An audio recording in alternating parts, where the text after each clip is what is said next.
என்ன சார், தமிழ்நாட்டில் தொடர்ந்து இந்த மாதிரியான ஒரு ஆணவ படுகொலைகள் நடந்துக்கிட்டே இருக்கு.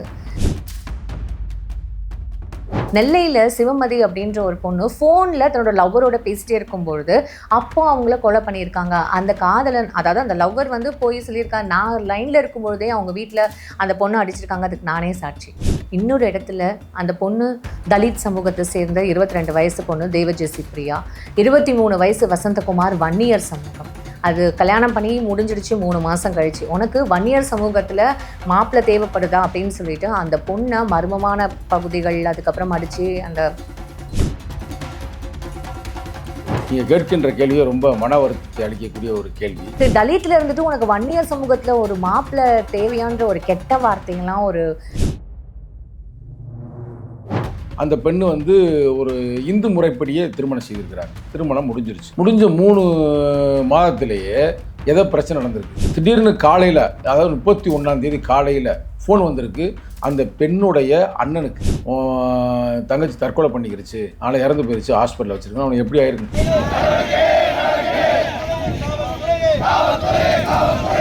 குறிப்பாக எவிடன்ஸ் கதிர்னு ஒருத்தர் இருக்காரு பார்த்தீங்களா, அவனுக்கு எல்லா டீட்டெயில் அனுப்பியிருக்கேன். அண்ணன் நான் போய் பார்த்தேனே, அதில் வந்து பாடியில் வந்து காயம் இருக்குனே. உடனே போலீஸ் வந்து அதில் எஃப்ஐஆர்லாம் போட்டாங்கன்னு வச்சுக்கங்களேன். ஆனால் இது வரைக்கும் அந்த குற்றவாளிகளை கைது செய்யலை. அந்த இறந்து போன உடம்பை கொண்டாந்து ஹாஸ்பிட்டலில் போட்டுவிட்டு ஓடி போயிட்டாங்க. தமிழக அரசு காவல்துறையை காப்பாற்றாதே. இதுக்கு தாங்க நாங்கள் சொல்கிறோம், தமிழக முதல்வரை பார்த்து நாங்கள் கொடுத்தது ஆணவ படுகொலை தடுப்பதற்கான தனி சட்டத்தை உருவாக்குங்க. தேர்தல் வருது அப்படின்றதுனால அமைதியாக இருக்காங்களா சார்? அது எப்படிங்க, தேர்தல் வந்தாலும் வராட்டினாலும் உயிரை பாதுகாக்க வேண்டியது ஒரு மன்னனுடைய கடமை இல்லையா, ஒரு அரசோட சமூகத்தை பகச்சிக்க ஒரு முதல்வருடைய கடமை இல்லையா?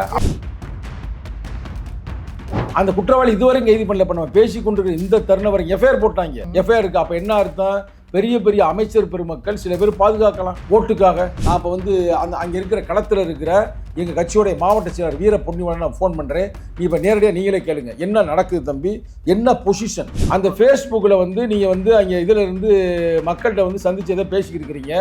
அந்த ஏரியாவில் வந்து ஒரு பெண்மகளை வந்து ஆணவ படுகொலை செஞ்ச மாதிரி செஞ்சுட்டாங்க. என்னன்னா மேடம், இப்போ நாங்க வந்து கொலை பண்ணிட்டான்னு சொல்லிட்டு பொண்ணுடைய அண்ணன் வந்து புகார் கொடுக்குறாரு. ஓகே. ஆனா காவல்துறை வந்து அது கொலை வழக்கா பதிவு பண்ணாம சந்தேக மரணமா வந்து வழக்கு பதிவு பண்ணி ஆர்டிஓ விசாரணைக்கு எடுத்துட்டு போறாங்க. நாடா இல்ல கொலை நாடா அப்படின்ற மாதிரியான ஒரு டிபேட்டே ஒரு பக்கம் போயிட்டு அது மாதிரி அவ்வளவு மோசமா இங்க ஒவ்வொரு வாட்டியும் திமுக வரும்பொழுதெல்லாம் இந்த மாதிரியான ஒரு சம்பவங்கள் நடக்குது அப்படின்ற மாதிரி சொல்லிட்டு இருக்காங்களே சார். நம்ம திமுகன்னு சொல்ல முடியாது. உடனே நீங்கள் போகிற போக்கில் நெறியாளர் வந்து திமுக அதிமுகன்னு பார்க்கக்கூடாது. அதே மெயின் மேட்ரு. ஏன் இப்போ அதிமுக காலத்தில் நடக்கலையா? பண்ணியை வெட்ட போடுற மாதிரி ஆளை போட்டு தரணுனாங்க.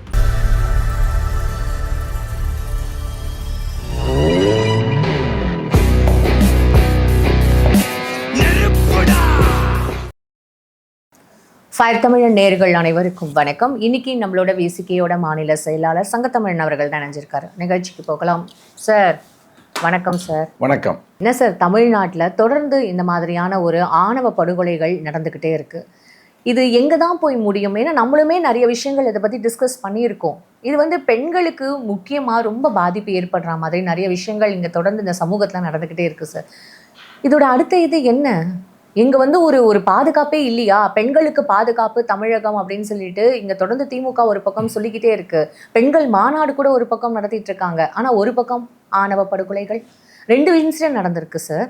நெல்லையில் சிவமதி அப்படின்ற ஒரு பொண்ணு ஃபோனில் தன்னோட லவ்வரோட பேசிட்டே இருக்கும்பொழுது அப்போ அவங்கள கொலை பண்ணியிருக்காங்க. அந்த காதலன், அதாவது அந்த லவ்வர் வந்து போய் சொல்லியிருக்காங்க, நான் லைனில் இருக்கும்பொழுதே அவங்க வீட்டில் அந்த பொண்ணு அடிச்சிருக்காங்க, அதுக்கு நானே சாட்சி.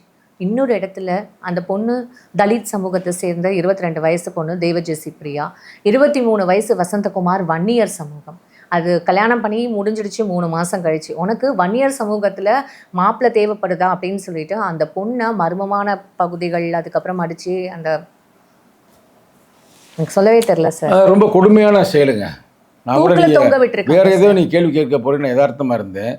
நீங்கள் கேட்கின்ற கேள்வியை ரொம்ப மன வருத்தத்தை அளிக்கக்கூடிய ஒரு கேள்வி சார். உனக்கு தலித்தில் இருந்துட்டு உனக்கு வன்னியர் சமூகத்தில் ஒரு மாப்பிள்ளை தேவையான்ற ஒரு கெட்ட வார்த்தைங்களாம் ஒரு சார். எனக்கு இது எப்படி, இது வந்து ஒரு பீயிங் அ விமன், எனக்கு அது ரொம்ப ஒரு பெயினாக இருக்குது சார். ஏன்னா யார் கல்யாணம் பண்ணிக்கணும்னு டிசைட் பண்ணுறது கூட இந்த சமூகம். அதாவது 2 பேருமே விரும்பி இருக்கிறாங்க. அந்த பெண்ணு வந்து ஒரு கிறிஸ்துவ பெண், யாரு பெண், அது வந்து பறையர் சமூகத்தை சார்ந்த ஒரு கிறிஸ்துவ பெண் ஒரு வன்னியர் பையனை வந்து காதலிச்சிருக்காங்க. எங்கன்னா கடலூர் பக்கத்தில் இருக்கிற பண்ருட்டி. சரிங்களா? காதலித்து 2 பேருமே திருமணம் பண்ணிட்டாங்க. அந்த பெண்ணு வந்து ஒரு இந்து முறைப்படியே திருமணம் செய்திருக்கிறாங்க. திருமணம் முடிஞ்சிருச்சு. முடிஞ்ச 3 மாதத்திலேயே ஏதோ பிரச்சனை நடந்திருக்கு. என்ன பிரச்சனைன்னு தெரில. திடீர்னு காலையில், அதாவது 31ஆம் தேதி காலையில் ஃபோன் வந்திருக்கு அந்த பெண்ணுடைய அண்ணனுக்கு. ரிச்சர்ட் அப்படின்ற அதை கரெக்டாக சொல்கிறீங்களே. அம்மா அப்பா இல்லாத ஒரு பெண் குழந்தை. அப்போ அந்த தம்பி வந்து என்ன அப்படின்னு கேட்கும்போது, தங்கச்சி தற்கொலை பண்ணிக்கிருச்சு, நாளை இறந்து போயிடுச்சு, ஹாஸ்பிட்டலில் வச்சுருக்கேன். அவனுக்கு எப்படி ஆயிருக்கு, உயிர் வெடிச்சு போயிருக்கு. அவன் நேராக வந்து அங்கே ஸ்பாட்டில் பார்த்துருக்குறேன். பார்த்து முடித்ததுமே அவன் வந்து போட்டோவை அனுப்புனேன், நேரடியாக எங்களுக்கே அனுப்புனேன். குறிப்பாக எவிடன்ஸ் கதிர்னு ஒருத்தர் இருக்கார் பார்த்தீங்களா, அவனுக்கு எல்லா டீட்டெயில் அனுப்பியிருக்கேன். அண்ணே நான் போய் பார்த்தேனே, அதில் வந்து பாடியில் வந்து காயம் இருக்குண்ணே, உடம்புல வயிற்றுக்கு மேலே பெரிய இதெல்லாம் இருக்குது, அடிச்சிருக்காங்க, இப்போ வந்து பிரச்சனை அப்படின்னே உடனே போலீஸ் வந்து அதில் எஃப்ஐஆர்லாம் போட்டான்னு வச்சுங்களேன். ஆனால் இது வரைக்கும் அந்த குற்றவாளிகளை கைது செய்யலை. அந்த இறந்து போன உடம்பை கொண்டாந்து ஹாஸ்பிட்டலில் போட்டுவிட்டு ஓடி போயிட்டாங்க. என்ன தைரியம் சார்? அதுதான் என்ன தைரியம்ன்றதை நீங்களே கேட்க வேண்டும். என்ன தைரியம் சார் அவங்களுக்கு? சார் இது வந்து ஒரு யதார்த்தமான இது இப்படின்னா, நெல்லை பக்கத்து நீங்கள் சொன்ன மாதிரி அங்கே ஒரு ஆணவ படுகொலை, காதலனே இப்போ கம்ப்ளைண்ட் பண்ணியிருக்கிறேன், என் காதலியை வந்து கல்யாணம் பண்ணுறதா இருந்துச்சு, அடித்த தாய் தந்தையரே கொண்டு போட்டாங்க. இதுக்கு தாங்க நாங்கள் சொல்கிறோம், தமிழக முதல்வரை பார்த்து நாங்கள் கொடுத்தது ஆணவ படுகொலை தடுப்பதற்கான தனி சட்டத்தை உருவாக்குங்க அப்படின்னு சொல்கிறேன். ஆனால் அவர் வந்து இதுக்கு ஒரு ஆணையத்தை உருவாக்கி இருக்கிறார். இப்போ இந்த உயிர் செத்து போச்சு, இது யார் இப்போ பொறுப்பு? அந்த ஆணையம் பொறுப்பா இல்லை தமிழக முதல்வர் பொறுப்பா அப்படின்னு ஒரு கேள்வி எழும்பல. தேர்தல் வருது அப்படின்றதுனால அமைதியா இருக்காங்களா சார்? அது எப்படிங்க, தேர்தல் வந்தாலும் வராட்டினாலும் உயிரை பாதுகாக்க வேண்டியது ஒரு மன்னனுடைய கடமை இல்லையா, ஒரு அரசுடைய கடமை இல்லையா, ஒரு முதல்வருடைய கடமை இல்லையா? அப்படி பார்க்க முடியாது. அப்போ நீதிமன்றம் சொல்லியிருக்கே, நீதிமன்றம் 2018 ஒரு தீர்ப்பு வழங்கியிருக்குது. என்ன தீர்ப்பு வழங்கியிருக்குன்னா, ஆணவ படுகொலை தடுப்பதற்கு ஒவ்வொரு மாநிலமும் சிறப்பு சட்டத்தை உருவாக்க வேண்டும் என்று. அதை ஏன் உருவாக்கலை பாருங்களேன். கண்ணுக்கு முன்னாடி சொந்த தாய் தகப்பனே கொண்டிருக்கிறாங்க இந்த பிள்ளைய, நீ தானே பார்த்தீங்க. அது வந்து கட்டின புருஷன் கொண்டிருக்கிறேன். அப்ப இது எவ்வளவு மாமனார் மாமியார் எல்லாம் சேர்ந்து சாதி வரி தாக்குதலை கொலை பண்ணியிருக்கிறாங்க. பேட் வேர்ட்ஸ்ல அந்த பொண்ணு வந்து உனக்கு 1 இயர் சமூகத்துல உனக்கு மாப்பிள்ளை கேக்குதான், ஏன்னா அந்த பொண்ணுக்கு அப்பா அம்மா இல்ல அப்படின்ற ஒரு தைரியமா சார்? எல்லாமே அப்பா அம்மா மட்டுமல்ல, சாதியும் ஒரு பிரச்சனை. சாதி அந்த மாதிரியான கல்யாணம் பண்ணிட்டு வந்ததுனால. ஆனா போலீஸ் எவ்வளவு திமிருன்னு பாருங்க, கொண்டு விட்டாங்க. அந்த குற்றவாளி இதுவரைக்கும் கைது பண்ணல. பண்ண பேசி கொண்டு இந்த தருணம் வரைக்கும் எஃப்ஐஆர் போட்டாங்க. எஃப்ஐஆருக்கு அப்ப என்ன அர்த்தம், பெரிய பெரிய அமைச்சர் பெருமக்கள் சில பேர் பாதுகாக்கலாம் ஓட்டுக்காக. இப்போ ஏன் கைது பண்ணல? இப்போ நம்ம பேசுகிற தருணத்தில் கைது பண்ணல. இப்போ வேணும்னா பாருங்கள், நான் இப்போ வந்து அங்கே இருக்கிற களத்தில் இருக்கிற எங்கள் கட்சியோடைய மாவட்ட செயலர் வீர பொன்னிவளன் நான் ஃபோன் பண்ணுறேன். நீ இப்போ நேரடியாக நீங்களே கேளுங்க, என்ன நடக்குது தம்பி, என்ன பொசிஷன், அதை இப்போ நம்ம கேட்போம். இந்த இப்போ நான் அனுப்புகிறேன் பொறுங்க, நேரம் இப்போ நான் களத்திற்கே கொடுக்குறேன். இப்போ இங்கே பாருங்க, இன்னொன்று நான் சொல்கிறேன் அடிச்சுக்கிட்டே. இப்போ இது மாதிரி பிரச்சனையில் வந்து இந்த லைன் போகுது. வணக்கம், மாவட்ட செயலாளர் தானே வீர பொன்னிவளவன்? வணக்கம், நான் வந்து சங்கத்தமிழன் பேசுகிறேன். ஓகே, நீ நல்லா இருக்கிறீங்களா? இப்போ என்னன்னா, உங்களுடைய ஃபேஸ்புக்கு நாங்கள் பார்த்தோம். அந்த ஃபேஸ்புக்கில் வந்து நீங்கள் வந்து அங்கே இதில் இருந்து மக்கள்கிட்ட வந்து சந்தித்து எதோ பேசிக்கிட்டு இருக்கிறீங்க. அந்த ஏரியாவில் வந்து ஒரு பெண்மகளை வந்து ஆணவ படுகொலை செஞ்ச மாதிரி செஞ்சுட்டாங்க, சொந்த புருஷனே செஞ்சுட்டாங்க அப்படின்ற மாதிரி சொல்கிறாங்க. இந்த நேரத்தில் என்ன நாங்கள் உங்கள்கிட்ட கேட்க போகிறோம்னா, எங்கள் நெறியாளர் வந்து சில கேள்வி உங்கள்கிட்ட கேட்க போகிறாங்க. அது மட்டும் அல்லாது, வேற கட்சிக்காரங்க யாராவது வந்து இதுக்காக போராடுகிறார்களா? வேற கட்சிக்காரங்க வந்திருக்காங்க விடுதலை சிறுத்தைகளை தவிர, நீங்க மாவட்ட செயலர், வேற கட்சிக்காரன் வந்திருக்காரான்னு கேட்கிறேன். அதுதான் நெறியாளர் நான் சொன்னது. இப்போ பாருங்க, இப்போ இது ஒரு நடந்துருச்சு. நடந்த பிறகு விடுதலை சிறுத்தை கட்சியுடைய மாவட்ட செயலர் வீர பொன்னிவளவனை தவிர எந்த கட்சியுமே போகல. இப்போ விஜய் கட்சி சொல்றாங்க, இந்த பக்கத்து திமுகவே நான் சொல்றேன், திமுக இருக்கு, அதிமுக இருக்குது, அவங்களாம் போய் அதுக்காக போராடணும்ல. இந்த இப்போ நேரடியாகவே நீங்க விசாரிங்க என்னன்னு சொல்லுவாங்க. நெறியாளர்கிட்ட பேசுங்க ஒரு நிமிடம். வணக்கம் சார், எப்படி இருக்கீங்க? வணக்கம் மேடம், நல்லா இருக்கும், சொல்லுங்க மேடம். சார், இப்போ இந்த தேவஜசி பிரியா அவங்கள வந்து தலித் அப்படின்ற ஒரு காரணத்துக்காக அவங்கள வந்து கொலை பண்ணியிருக்காங்க அப்படின்னு இப்போ வந்து சமூக ஊடகத்தில் நீங்களே வந்து போட்டிருக்கீங்க. அந்த போஸ்ட் இப்போ பார்த்துட்டு ரொம்ப ரொம்ப ஷாக்கிங்காக இருந்தது சார். அதை பற்றின ஒரு டீட்டெயில்ஸ் இன்னும் எங்களுக்கு ஷேர் பண்ண முடியுமா? அங்கே என்ன நடக்குதுன்னு, அங்கே என்ன நடக்குது இப்போ? இப்போ என்னன்னா மேடம், இப்போ நாங்க வந்து கொலை பண்ணிட்டான்னு சொல்லிட்டு பொண்ணுடைய அண்ணன் வந்து புகார் கொடுக்குறாரு. ஓகே. ஆனா காவல்துறை வந்து அது கொலை வழக்கா பதிவு பண்ணாம சந்தேக மரணமா வந்து வழக்கு பதிவு பண்ணி ஆர்டிஓ விசாரணைக்கு எடுத்துட்டு போறாங்க. எப்படி சார் அந்த மாதிரி பண்ண முடியும்? ஏன்னா கண்ணுக்கு எதிரியா உங்களுக்கு எவிடன்ஸ் இருக்கும் பொழுது எப்படி அந்த மாதிரி பண்றாங்க? அது வந்து நாங்க எழுதி கொடுத்த புகார் அடிப்படையில கொலை வழக்கா தான் அது வந்து பதிவு பண்ணணும். அது பிறகு இவங்க வந்து விசாரணையில அதுக்கப்புறம் அவங்களுக்கு என்ன தெரியுதுன்னு பார்க்கணும். ஆனா இவங்க எடுத்த உடனே என்னன்றாங்க, அது வந்து சந்தேக மரணம். ஏன்னா நாங்க என்ன சொல்றோம், பொண்ணை வந்து அடிச்சு தூக்கு மாட்டி இருக்காங்க. ஆனா இவங்க வந்து அது வந்து அதுவா சூசைடு பண்ணிடுச்சு அப்படின்னா, சூசைடு பண்ணிச்சுன்னா ஊர் ஜனங்களாம் ஊர்ல வந்து ஒரு கிராமத்துல ஒரு வீட்டுல யாராவது வந்து தூக்கு மாட்டீங்கன்னா அக்கம் பக்கம்லாம் ஓடின்னு வந்து கூட்டிட்டு வந்து கதவை உடைப்பாங்க. அது ஒரு எவிடன்ஸ் இருக்கும். கோவத்துல கணவன் மனைவி சண்டை ஆனா கூட போய் அவங்க கதவை பார்த்துட்டு அவங்களே சூசைட் பண்றான்னு வச்சுக்கோங்க. அப்ப வந்து ஊர்ல இருக்கிற அக்கம் பக்கம் எல்லாம் வந்து அந்த நேரத்துல வந்து எல்லாரும் காப்பாத்துறதுக்கு ட்ரை பண்ணுவாங்க. அட்லீஸ்ட் எல்லாரும் ஓடி வந்து பதறி போயிடுவாங்க. சண்டை கோவத்துல இருக்கு. ஆனா இது மாதிரி சம்பவம் ஆனே பதறி போய் ஊர் தெரு ஜனம் எல்லாம் போய் உடைச்சுதான் ஒரு 4-5 பேரை கூட்டிட்டு போயிட்டு ஹாஸ்பிட்டலுக்கு எடுத்துன்னு போவாங்க. ஆனா இந்த சம்பவத்துல அந்த பொண்ணு வந்து தூக்கு மாட்டிக்கிச்சுன்னு சொல்லிட்டு இந்த பையன் வந்து அவங்க பொண்ணுடைய அத்தைக்கு போன் பண்ணி சொல்றாப்ல, உங்க பொண்ணு உள்ள போயிட்டு கதவு சாத்திட்டு இருக்கு, தூக்கு மாட்ட போகுது அப்படின்னு. அந்த பொண்ணு ஒரு 1/4 மணி நேரம் சென்ன தூக்கு மாட்டிக்கிச்சுன்னு சொல்றான். என்ன இதெல்லாம் லைவா அப்டேட்டா பண்றாங்க? அது மாட்டிக்கிச்சுன்னா முதல்ல போய் காப்பாத்த தானே சார் செய்யணும். அதுதானே யதார்த்தம். அந்த பொண்ணுடைய அத்தைக்கு 2 அத்தை இருக்காங்க. 2 அத்தைக்கு இவன் கால் போட்டு பேசுறான். நான் இது மாதிரி சண்டை போட்டேன், உங்க பொண்ணு உள்ள போயிட்டு வந்து கதவு சாத்திட்டு இருக்கு. அப்ப அவங்க சொல்றாங்க, நீ போய் காப்பாத்த வேண்டியதானே, என்னப்பா போன் பண்ணிட்டு இருக்கிற அப்படின்னுட்டு. உடனே என்ன செய்யறா, ஒரு 1/4 மணி நேரம் சென்று உங்க பொண்ணை வந்து ஹாஸ்பிட்டலுக்கு கூட்டிட்டு போயிட்டோம். அது ஒரே ஆள் தான் போறான். அங்க போன உடனே பொண்ணு வந்து இறந்து கூட்டிட்டு வந்திருக்கிறீங்கன்னு சொன்ன உடனே விட்டுக்க வச்சுட்டு அந்த பொண்ணுடைய பேரண்ட்ஸோட அட்ரஸை கொடுத்துட்டு இவன் தலைமறைவு ஆயிடுறான். அது எப்படி சார், எந்த தைரியத்துல இதெல்லாம் அவங்க பண்றாங்க சார்? இது எந்த மாதிரியான ஒரு தைரியம் சார்? இது என்ன நடக்குன்னா, இப்ப வந்து ஒரு காதல் கணவன் சப்போஸ் கோபத்துல திட்டி அதை போய் பண்ணா கூட இறுதி வரைக்கும் அதே இடத்த கடக்கணும்ல, ஊந்து பிறண்டு அழுவணும்ல. இது மாதிரி வந்து என் மனைவி வந்து இது மாதிரி பண்ணிடுச்சுன்னு அப்ப வந்து அவன் ஏதோ வந்து பண்ணி அந்த பொண்ணு வந்து, ஏன்னா இதுக்கு இந்த வந்ததுல இருந்து டார்ச்சர் கொடுத்துருக்குறான். அது மாதிரி வந்து அவங்க சாதி பேரை சொல்லி அவங்க பேரண்ட்ஸ் வந்து திட்டி வீட்டுக்குள்ள விடாம வந்து வெளியில உட்கார வச்சிருக்காங்க. அது பிறகு அந்த பொண்ணு வந்து என்ன இங்க இருந்து கூட்டின்னு போயிடுங்க, நான் இவங்க கூட இங்க வந்து வாழ முடியலன்றான். அந்த கல்யாணமான 3 மாசத்துல இந்த மாதிரியான ஒரு விஷயங்கள் நடந்திருக்கு. ஆனா இது வரைக்கும் போலீஸ் என்ன சொல்றாங்க, இது வந்து சந்தேக மரணம்னா எப்படி சந்தேக மரணம், நாங்க இவன் தான் அடிச்சு கொலை பண்ணிட்டான்னு சொல்றோம். நீ அந்த பேரண்ட்ஸை எல்லாரையும் கைது பண்ணுங்க, கைது பண்ணிட்டு நீங்க விசாரணை பண்ணுங்க. ஆர்டிஓல போனா அப்புறம் போஸ்ட்மார்டம் ரிப்போர்ட் 3 மாசம் இன்னும் வரும். அதுக்கப்புறம் வந்து ஆர்டிஓல வந்து என்ன சொல்றாங்க அப்படின்னா எப்படி மேடம் இது அப்படிதான் செய்யறாங்க. சார் அந்த பொண்ணுக்கு காயங்கள் உடம்புல ஏற்பட்டது, அது நீங்க பாத்தீங்களா? இப்ப எங்களை வந்து பாக்குறதுக்கு அனுமதிக்க மாட்டாங்க மேடம்.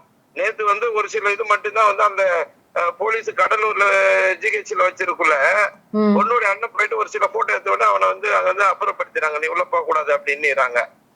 இப்ப போஸ்ட்மார்டம் ரிப்போர்ட்ல கூட வந்து எங்களை வந்து வச்சுக்கிட்டு வந்து அவங்க வந்து யாராவது வந்து அந்த குடும்பத்தை சார்ந்தவங்கள வந்து யாராவது ஒரு ஆளை வைங்கன்னா கூட கிடையாது, உங்க தரப்புல வேணா டாக்டர் அனுப்புங்க, நாங்க வந்து உங்களை அனுமதிக்க மாட்டேன்றாங்க. சார் இதுக்கு பின்னாடி என்ன மாதிரியான ஒரு சப்போர்ட் இருக்கும் அந்த பையனுக்குன்னு நீங்க நினைக்கிறீங்க சார்? எந்த மாதிரியான ஒரு வந்து ஒரு ப்ரெஷர் இருக்கும் போலீஸுக்குன்றதை நீங்க நினைக்கிறீங்க? ஏன்னா நீங்க களத்துல இருக்கீங்க, நீங்க இதை போராடிட்டு இருக்கீங்க. சோ இது என்ன, நீங்க எப்படி இதை பாக்குறீங்க சார்? அதுல ஒரு ப்ரெஷர் இருக்காது மேடம். போலீஸோட மென்டாலிட்டிய அவன் வந்து இந்த பொண்ணுக்கு வந்து அப்பா அம்மா இல்ல, அத்தை கிட்ட தான் இருக்கிறாங்க. இது தேவையில்லாம நம்ம போயிட்டு வந்து எதுக்கு கொலை வழக்கா பதிவு பண்ணிட்டு நம்ம வந்து அதிக நேரத்தை வேலையை வந்து எடுத்துக்கணும். சந்தேக மரணம்னா சரியா போச்சு, ஒரு வேலையை முடிச்சுட்டு போயிடலான்னு அது எப்பயுமே காவல்துறைக்கு இருக்கிற ஒரு மென்டாலிட்டி மேடம். இப்போ இந்த பையன் இந்த பையன் இந்த வார்த்தை இப்ப பேசணுமான்னு தெரியல எனக்கு. ஏன்னா அந்த பையன் வந்து ஒரு வன்னியர் சமூகம், அந்த பொண்ணு வந்து ஒரு தலித் அப்படின்னும் பொழுது அந்த பையனுக்கு அந்த வன்னியர் சமூகத்துல இருக்கிறவங்க எல்லாருமே சேர்ந்து சப்போர்ட் பண்றதுனால அந்த பையனால இது ஈஸியா வந்து வெளியில வந்துட முடியுதுன்றது ஒரு விஷயமா இருக்கலாமா?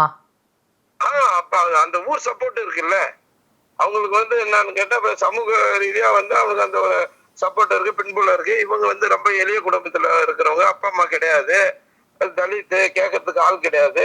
அது ஈஸியா வந்து அவங்க வந்து இது பண்றாங்க. இப்ப அடுத்த கட்டமா நீங்க என்ன பண்ணலாம்னு இருக்கீங்க சார் இந்த விஷயத்துல? இது வந்து சந்தேக மரணமா இருக்கிறத வந்து நாங்க வந்து விரும்பல மேடம். இது வந்து கொலை வழக்கா வந்து பதிவு பண்ணணும். அதனால நாளைக்கு காலையில வந்து காவல் நிலையத்தை முற்றுகையிட்டு போராட்டத்துக்கு வந்து ஒரு அறிவிப்பை செஞ்சிருக்கோம். அது வரைக்கும் நாங்க வந்து அது கொலை வழக்கா பதிவு பண்ற வரைக்கும் நாங்க வந்து அந்த இந்த உடலை வந்து வாங்க மாட்டோம் மேடம். சார் கொலை வழக்கா பதிவு பண்ணிட்டா அதுக்கப்புறம் இது வந்து நான் இந்த கோர்ட் இது ப்ரொசீடிங்ஸ்லாம் கரெக்டா நகரும் அப்படின்னு நீங்க நம்புறீங்களா சார்? அது களத்துல போனதான் தெரியும். நாங்க வந்து கொலை வழக்கா பதிவு பண்ணி அவனை கைது பண்ற வரைக்கும் நாங்க உடலை வாங்கறதுலன்னு ஒரு முடிவுல இருக்கிறோம். இப்ப மாவட்ட நிர்வாகி எல்லாமே வந்து அது என்ன நாங்க கடலூர் மாவட்டம், விழுப்புரம் மாவட்டம் எல்லாருமே ஒன்னா சேர்ந்து இன்னைக்கு ஈவினிங் வந்து ஒரு ஆலோசனை கூட்டம் வச்சிருக்கிறோம். அதை முடிச்சிட்டு நாங்க அதுக்கு அடுத்த கட்டமான வேலைகளை பார்ப்போம். Fine sir. அந்த பொண்ணுக்கு நீதி கிடைக்கிற வரைக்கும் போராடுவோம். ரொம்ப நன்றி சார். இது கேட்கும்போது ரொம்ப நெகிழ்ச்சியா இருக்கு. இவ்வளவு நேரம் உங்களோட நீங்க கருத்து வந்து பரிமாறிக்கிட்டது ரொம்ப நன்றி சார். நன்றி நன்றி. வீரபொன்னிவளவன் அவர்களே, சொல்லுங்க சார். சரி, அதை நீ விட்டுறாதீங்க. அதை வந்து அந்த மக்கள் அந்த பெண்மகள் வந்து இன்னைக்கு இல்லை, பட் இது இனிமேல் இது மாதிரியான எந்த மரணங்களும் வராத அளவுக்கு இதுக்காக நீங்கள் தொடர்ந்து போராடுங்கள். நன்றி நன்றி, வணக்கம். பாருங்க எவ்வளவு மோசமா இருக்குன்னு பாருங்க சார். தொடர்ந்து இந்த ஆணவ படுகொலைகள் பத்தி நம்மளே நிறைய விஷயங்கள் மாசம் பேசுற மாதிரி ஒரு டாபிக் வந்து அதான் இருக்கிற பெரிய ஒரு இது இது தமிழ்நாடா இல்ல கொலை நாடா அப்படின்ற மாதிரியான ஒரு டிபேட்டே ஒரு பக்கம் போயிட்டு இருக்கு. அது மாதிரி அவ்வளவு மோசமா இங்க பீகாரிக்கு இப்போ ஒரு 2 நாள் முன்னாடி தான் ஒரு பீகாரி குடும்பத்தை சேர்ந்தவங்க ஒரு பீகாரியில இருக்கிற அவங்களே வந்து ஒரு தப்பான அந்த அதாவது குழந்தைய ஃபேமிலியோடு சேர்ந்து கொலை பண்ண ஒரு விஷயத்த நம்ம பார்த்தோம். ஒவ்வொரு வாட்டியும் திமுக வரும்பொழுதெல்லாம் இந்த மாதிரியான ஒரு சம்பவங்கள் நடக்குது அப்படின்ற மாதிரி சொல்லிட்டு இருக்காங்களே சார். நம்ம திமுகன்னு சொல்ல முடியாது. உடனே நீங்கள் போகிற போக்கில் நெறியாளர் வந்து திமுக அதிமுகன்னு பார்க்கக்கூடாது. ஆட்சியாளர்கள் இதை வந்து கவனமாக செலுத்துறதில்ல. அதே மெயின் மேட்ரு. ஏன் இப்போ அதிமுக காலத்தில் நடக்கலையா? பன்னியை வெட்ட போடுற மாதிரி ஆளை போட்டு தள்ளினாங்க. எங்கே நம்ம இதில் அது வந்து அங்கே சுட்டாங்க, நாயை சுடுற மாதிரி. பன்னியை சுடுற போகிறவங்க எங்கே பரம்பக்குள்ளே பண்ணலையா? அதுமாதிரி ஆட்சி வந்து மாறினாலும் காட்சிகள் மாறுவதில்லை. ஒடுக்கப்பட்ட மக்களுக்கு இந்த பிரச்சனை வர்றீங்க அப்படி தான் பார்க்கணும். அதனால் தொடர்ந்து தலித் மக்களுக்கு நம்ம வந்து குரல் கொடுக்க வேண்டும். அதான் இருக்கிற முக்கியமான செய்தி.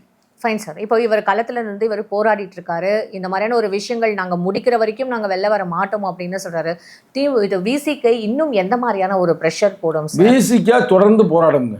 போராடுறதுன்றது வேற என்ன பண்ண முடியும்? வேற கட்சிக்காரர் எவனும் வந்திருக்கானா? இப்போ நீ களத்தில் பாருங்க. இப்போ டிவிக்கு பின்னாடிலாம் போகிறாங்க தலித்துகள்னு சொல்கிறாங்க. எங்கே அவன் கட்சியிலேருந்து வேணா ஒருத்தன் போராட போயிருக்கானா? இல்லை வேற திமுகவே அங்கே போயிருக்கா? இல்லை அதிமுக போயிருக்கா? சரி, திமுக ஆளுங்கட்சி போகாது, அதிமுக போயிருக்கலாம்ல, காங்கிரஸ் போயிருக்கலாம்ல, கம்யூனிஸ்ட் நிச்சயம் போயிருப்பார்கள். அதில் மாற்று கருத்து இல்லை. மற்ற கட்சிகள் போராடுவதில்லை. இதே இங்கே சிக்கல். இது மாதிரி வந்து கொலைகள் நடக்கும் பொழுது எல்லா சமூகமும் சேர்ந்து அரசாங்கத்தை எதிர்க்கணும். எல்லா கட்சிகளும் எதிர்க்கணும். அப்போதான் ஆட்சியாளர்களுக்கு ஒரு பயம் வரும். அதை நம்ம சும்மா ஒரு சாதியாக பார்க்கக்கூடாது. இப்போ அந்த பெண்ணுக்கு தாயும் இல்லை தகப்பனும் இல்லை. தாயும் இல்லை தகப்பனும் இல்லைன்னா அது அந்த பிள்ளை குற்றமா? காதலிச்சிருக்கிறேன் அந்த பிள்ளை குற்றமா? அவன் தான் காதலிச்சு கட்டாயப்படுத்தி திருமணம் பண்ணியிருக்கிறேன், திருமணம் பண்ணி போயிருக்கிறேன். ஒருவேளை அந்த பையன் கூட நல்ல பையனாக இருக்கலாம், அவங்க வீட்டாளு கூட கொலை பண்ணியிருக்கலாம், சரியா? இல்லை வேற யாராவது கொலை பண்ணியிருக்கலாம். அது என்னன்றதை கண்டுபிடிக்கணும்னு அரசாங்கம் சண்டை போட்டிருக்கேன்னு சொல்லிட்டு கால் பேசுற அளவுக்கு ஒருத்தருக்கு வந்து எனக்கு இது திட்டமிட்டு பண்ணியிருக்கிறாங்க. இதெல்லாம் தெரியல. திட்டமிட்டு ஒரு மாபெரும் ஒரு கொலை செஞ்சுருக்கிறாங்க. அந்த கொலையாளிகளை வந்து கண்டுபிடிக்கிறதுக்கு கூட போலீஸ் வந்து பண்ண தூக்குறதுக்கு அவளை யோசிக்குது. வேறு எதாவது இருந்தால் தலித்து ஏதாவது இதுமாதிரி பண்ணியிருந்தாங்கன்னா நேரம் அந்த ஊரே நாசம் பண்ணியிருப்பாங்க. ஊருக்குள்ளே போலீஸை போட்டு இறக்கியிருப்பாங்க. இறக்கி எங்கடா காணோம்னு போலீஸில் அடித்து கிடிச்சு அந்த ஊரே தூக்கிட்டு போயிடுவாங்க. இது கடைசியில் பார்த்தா அவன் வந்து செத்த பணத்தை வந்து அங்கே போட்டுவிட்டு தைரியமாக எங்கேயோ போய் எஸ்கேப் ஆகியிருக்கிறேன். தமிழ்நாடு கூட இருப்பேன், நான் வெளிநாட்டுக்கு பிளேன் ஏறி போயிட்டேன். நம்ம அரசாங்கத்துடைய இது வந்து ஒரு கேவலமான ஒரு அரச பயங்கரவாதத்துக்கு விடப்பட்ட ஒரு சவால்னு சொல்லலாம். ஒருத்தன் கொலையே பண்ணிவிட்டு தப்பிச்சு போயிருக்கிறான்னா அவனையே கண்டுபிடிக்க முடியாமல் இருக்கிறாங்க. கண்டுபிடிக்கணும். இப்போ பேசிக்கொண்டு இருந்த நேரத்தில் நெல்லையில் வேறு ஒரு ஆணவ படுகொலை தொடர்ந்து நடக்குது. டெய்லி காலையில் எந்திரிச்சாலே நம்ம ஒரு ஆணவ படுகொலை பேசுகிற மாதிரி ஆகிப்போச்சு. இப்போ ரொம்ப கேவலம்ங்க. இனிமேல் இதுக்கு அடுத்தபடியாக நம்ம இப்படி உட்காரக்கூடாதுங்க. இதுதான் கடைசியாக இதுவே கடைசியாக இருக்க வேண்டும் என்று நான் விரும்புகிறேன். நன்றி, வணக்கம். நன்றி, வணக்கம்.